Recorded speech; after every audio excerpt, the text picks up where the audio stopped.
各位佛友，大家阿弥陀佛。我再一次问大家阿弥陀佛。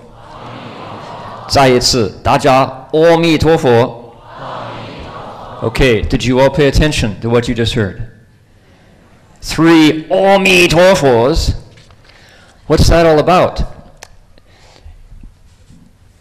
It's not immediately evident if you don't understand the Mahayana perspective. If you haven't come from the Mahayana perspective, that might seem a very strange ritual.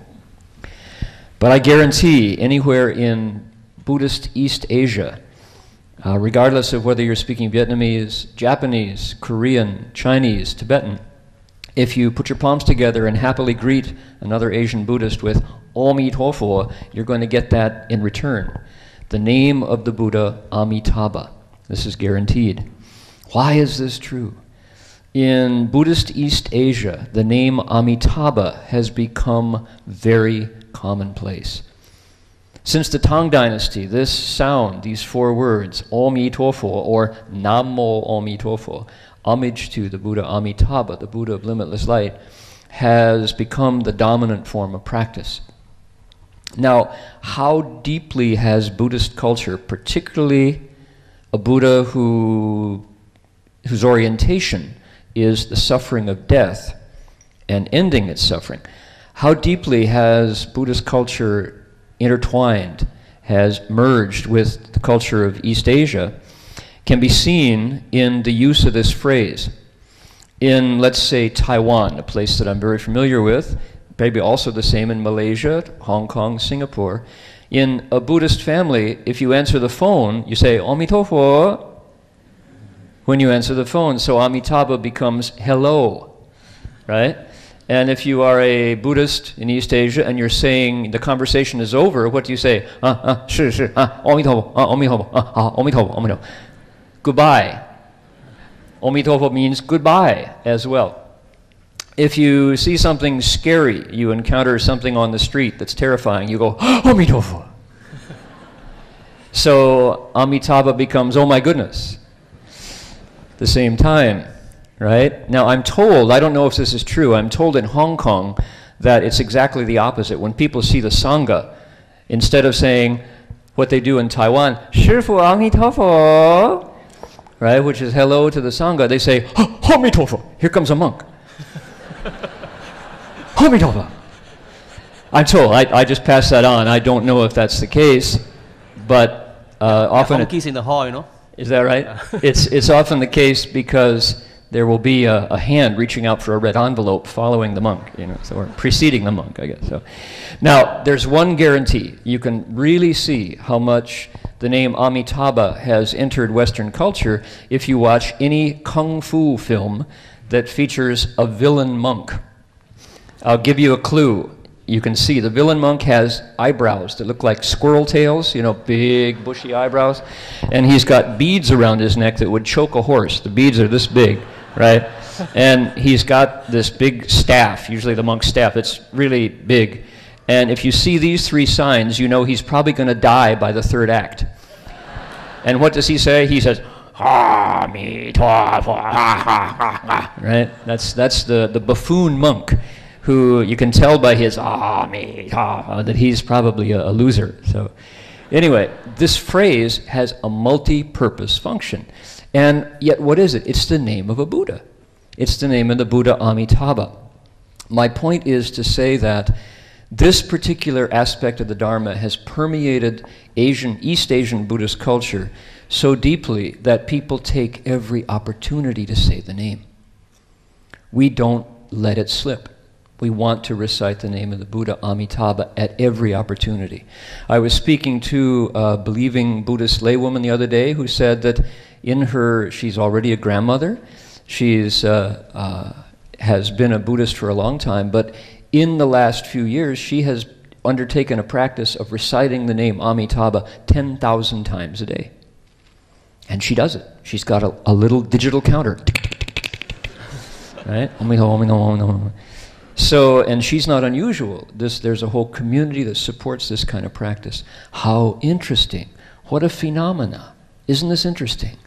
Why are people reciting a Buddha's name to say hello, to say goodbye, to say, oh my goodness, to greet a monk, or to indicate an identity?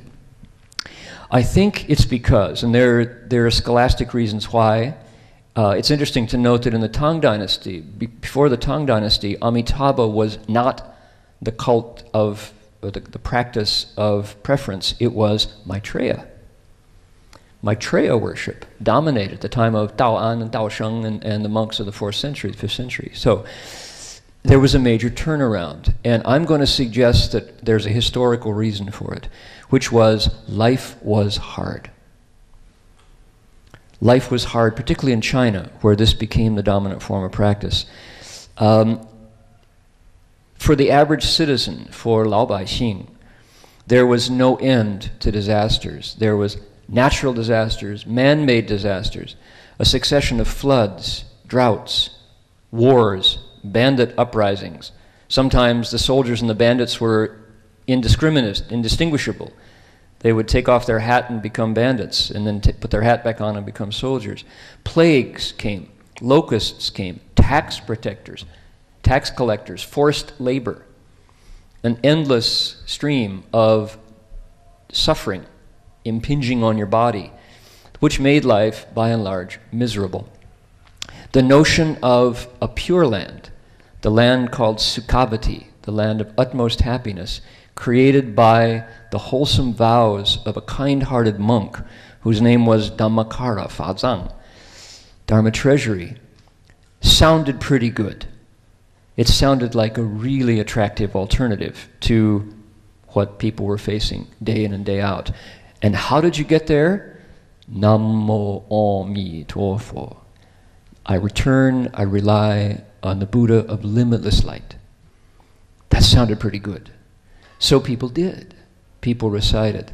Now, to take a step back into a scholastic perspective, you could say that this is a sacred story, if we borrow the language of theology and folklore, that this is a sacred story.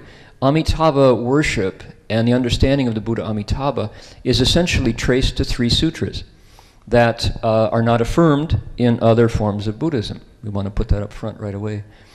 There are 3 sutras that told the story of Amitabha and his vows. And essentially he said, let there be a pure land where there's no suffering. And people who want to go there at the end of life need only recite my name. That was the notion. So sounded good, and people did, and it became very popular. Now, over the years, over the millennia, over the thousands of years plus, accounts flourished of believers who recited the name of the Buddha Amitabha and who then, at the time of death, went off to rebirth joyfully.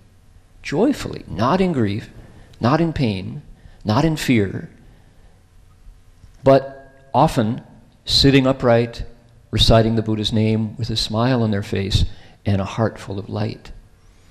Many, many stories. There's the Jingdu Lun, Jingdu Lü, right? There's thick books divided into bhikshus, bhikshunis, upasakas, upasikas, and others who, at the time of death, recited the Buddha's name and went off to rebirth. Thick, gathered testimonies over the years. And you may think, yeah, old stories, that's great. 21st century, what about us? Well, I'd like to offer to you personal experience. When I was working on my doctorate in the early 90s, I would lecture in Burlingame, California. This is the northern end of Silicon Valley. My parish, if you will, is the East Bay of the Bay Area in Silicon Valley. I spend a lot of time in San Jose, Cupertino, Sunnyvale, Mountain View, Menlo Park, Palo Alto. And this is in Burlingame. And on Sunday mornings, I would give a sutra lecture. And I always prepared a story or two, because stories are like dessert. You know, if you're willing to sit through the sutra, you'll knowing there's dessert coming, you'll listen to the sutra. There's a story coming. So one day, I had a big project, and I didn't get my story together. I hadn't found it yet. And so here I am, got 20 minutes to go. It's the end of the sutra lecture, time for dessert, time for the story. And I didn't have a good story that connected. And so I took a risk. Now, my experience with Asian Buddhist audiences, particularly Chinese and Vietnamese, is if you ask for folks to give an opinion, if you ask for folks to raise their hand and say something on their own, the first response is,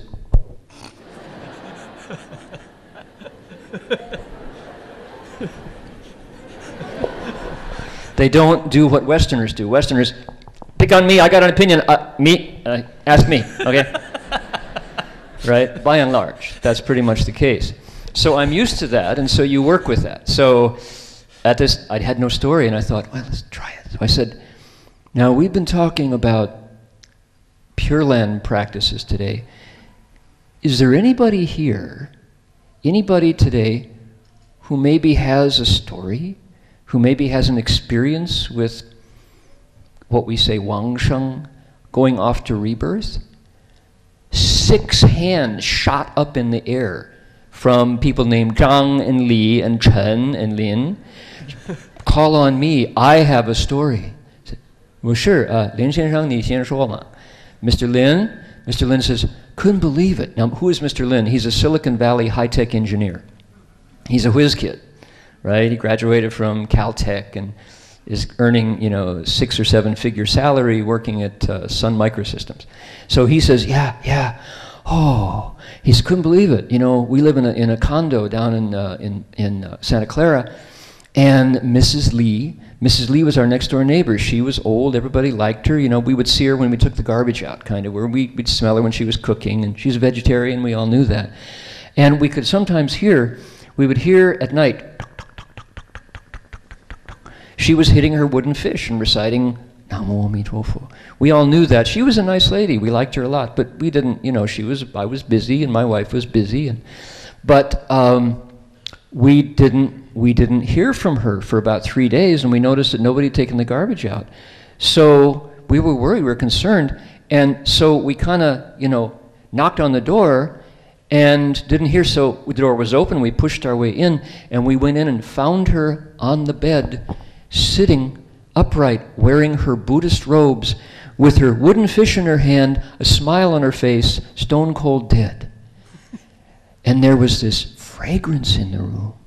She had this gentle smile, sitting there with her wooden fish. She had died, happily. We couldn't believe it, because we'd heard about this Pure Land. I mean, we'd been coming here for a couple of years, but I'd never seen it. Amazing. And everybody in the room goes, oh. Right? Okay, so now Mr. Wang over here is Miss Wang. Miss Wang says, yes. Miss Wang also is a coder, and she writes code for HP, for Hewlett-Packard, and she says, oh, unbelievable. She says, incredible. She says, me too. We live in Cupertino, and she said it was our grandma. She came over from Taiwan, and we put her in the back room, and she's so happy because she's got her Amitabha.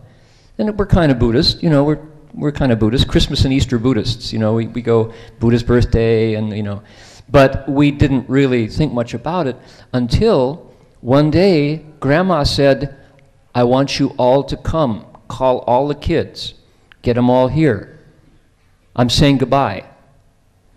What? Grandma, aren't you happy here? Besides, you haven't bought a ticket. You don't even have a passport anymore, No. She said, bring them all here. So all the kids gathered in, all the aunts and the uncles and all the kids. And here she was, sitting on her bed, 92 years old, radiant smile on her face, wearing her Buddhist robes and saying, you all be good.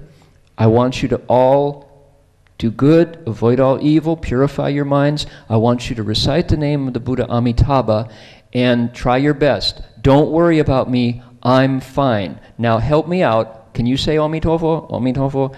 She closed her eyes and with a smile on her face, died.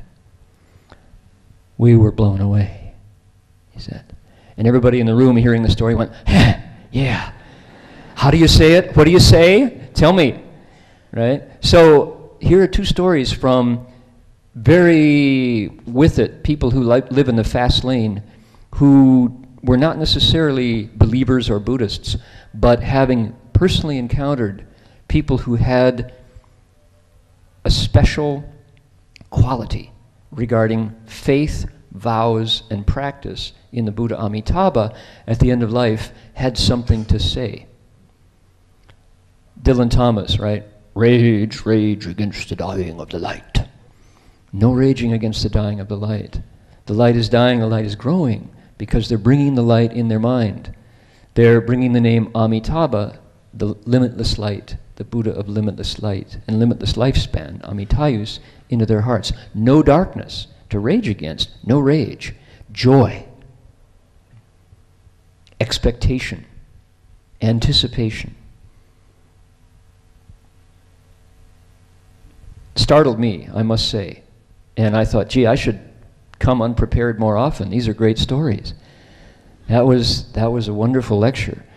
So, the other thing about the Pure Land that appealed is the egalitarian nature of the Buddha's teaching on Amitabha. There's a teaching called Sangan Pube. The three different natures are all equally gathered in, which is to say, salvation via Amitabha's vows was guaranteed to people of superior faculties, people who were both intelligent and blessed, people of middling faculties, like most of us, who have, some faith and some doubt, and also people of what are called challenged faculties, xiagunderen, people who are of rude belief. All they need do, according to the teaching, is recite the name of the Buddha, Namo Amitabha, a minimum of 10 times. And at the end of life, they too can be reborn from a pure lotus flower in the land of utmost happiness, Sukhavati. Okay, so that's the story. And certainly, if you're encountering it for the first time, you'll have questions. How come other scriptures don't talk about this? Good question. But I will say that if you go from experience, and so much of the Dharma arises from experience, not from theory, if you go from experience, these are compelling stories. When I saw them with my own eyes, the people who were scientifically skillful and who saw grandma go off to rebirth in front of them, there was a sense of there's more to learn, isn't there? We don't know it all yet, do we? There's more to learn. What a compelling story. So what's the difference between faith and no faith? It functions differently. There's a different function between faith and no faith. Some of you may or may not know, in Silicon Valley, there's a phenomenon, what are called high-tech robberies. And it's not that robbers use high-tech, it's that robbers steal high-tech chips and components and things and resell them. One of our lay members, one of Master Xuanhua's disciples, a man named William Zheng, who is no longer with us, unfortunately. William Zheng owned a company called Wintech, and William was an amazingly devout disciple. Through him, many of his employees met the Buddha Dharma and became wholesome people. And there was a tragedy associated with Wintech that happened about, I guess it was about 8 or 9 years ago, which is on a Saturday afternoon, William, his vice president, and his secretary were working late on a Saturday. And as they were heading out the door, in through the front gate came 2 SUVs with guns blazing. They were high-tech bandits coming to hit Wintech and steal the shipment of wafers.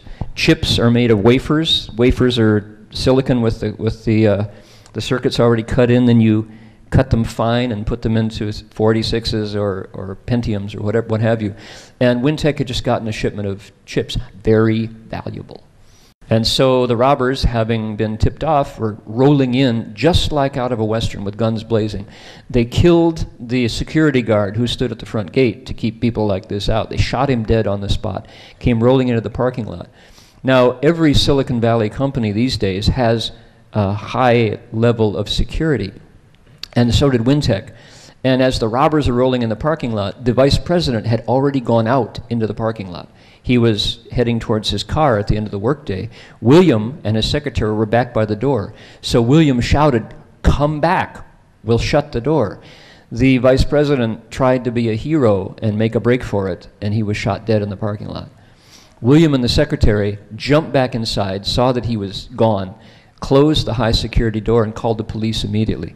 The response time for the police was 4 minutes, but the robbers saw and knew about the security. They had hoped to break through before the door was shut. They turned around and fled, leaving 2 dead people and an aborted robbery. So this was big news, and not uncommon.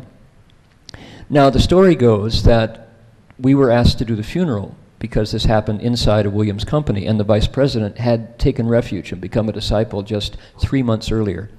He came from Hong Kong. He was a new Buddhist, but a faithful Buddhist. His wife came from China. She was a Hongwei Bing. She was a Red Guard. She grew up in an atheistic, Maoist atmosphere that did not admit to faith in anything spiritual or sacred or religious. There was a certain time. China is changing rapidly, but this was one of those times. And he had married her and hoped at some point to make her into a Buddhist, but she was deeply, deeply steeped in the tradition of, the Chinese say, Wu Shen Lun, no God-ism, right, into atheism. So at the funeral, here were the vice president's parents and family reciting the Buddha's name, grief-stricken, just so sad. But you knew that they were going to recover. You knew that there was going to be a time that they would be back, because they really hoped that their son would be reborn in the Pure Land, and their brother and sister, the whole family was there. So I felt okay. It was just a matter of time for them.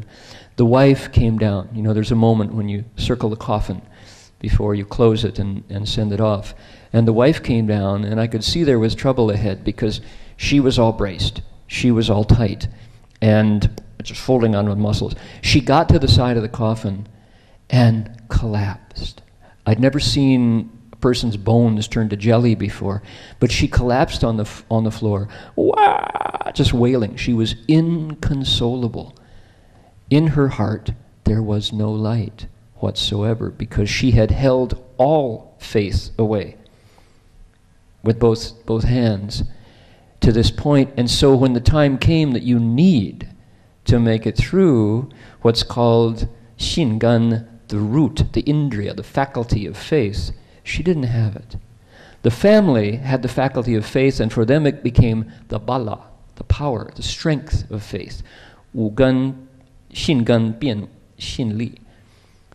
The root of faith became the strength of faith, and it was enough, it was sufficient to carry them through the difficulty. The poor wife had no such faculty. She hadn't uncovered it. It was not that it wasn't there, she hadn't dug it up. She hadn't relied on it. As a result, she was bereft. She was completely distraught. And finally they had to just lift her up and put her in a chair and go on with the service. So for me, that experience taught me the function of faith and what a difference it makes if we uncover, dig up. They're called roots, they're called faculties, because they're fundamentally there. They're under the ground of the mind, but you have to uncover them, and then they function.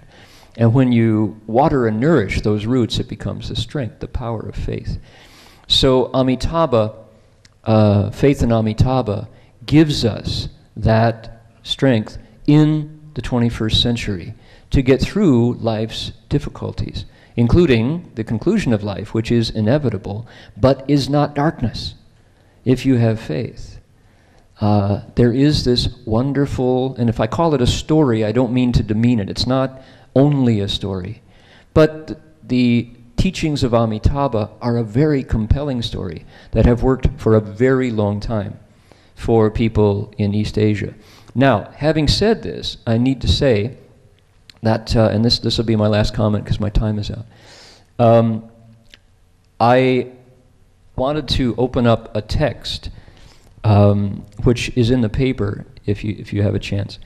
The text comes from the Avatamsaka Sutra, and I'm not going to read it, I'm going to let you do that. The Avatamsaka Sutra, the Flower Adornment Sutra, is long considered the pinnacle of Buddhist philosophy. In fact, it's also considered one of the 5 sutras of the Pure Land, because chapter 40, the last chapter of the Avatamsaka, which speaks about Samantabhadra Bodhisattva's practices and vows, Pushen Heng Yenpin, that text concludes with an exhortation by Samantabhadra Bodhisattva to cultivate the Pure Land Dharma door and go to the Pure Land, go to Sukhavati, where it's described as what? As a Bodhisattva's training academy. It's a place where you learn how to accord. What does it say?